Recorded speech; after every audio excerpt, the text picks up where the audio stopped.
বৃষ্টি স্নাতন ঝিনেদাহ কৃষ্ণচূড়া। সঙ্গে আছে আমার প্রিয় কয়টা ভাই। বহুদিন পরে বৃষ্টিবিলাস উপভোগ, তাও আবার আমার নিজ শহরে।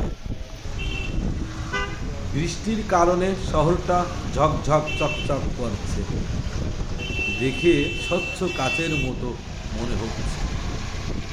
তাই ছুটে চলেছি এই বৃষ্টিবিলাস উপভোগ করার উদ্দেশ্যে।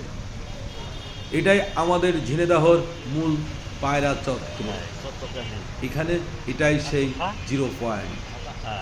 এখান থেকে ঝিনেদাহ শুরু।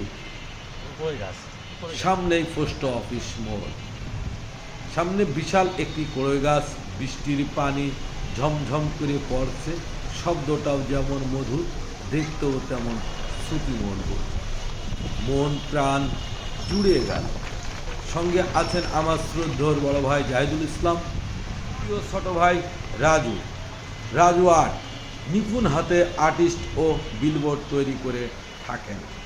এটা সুইট মোড় নামও পরিচিতি ছিলেন। ডানে এটা সুইট মোড়, বামে লক্ষ্য করলেই আমাদের ঝিনেদাহর সদর থানা। যেহেতু ইজি বাইকে বৃষ্টিবিলাস, বামে থানাটা দেখাইতে পারলাম না। সবাই ভালো, সুস্থ ও নিরাপদে থাকবেন। খোদা হাফেজ।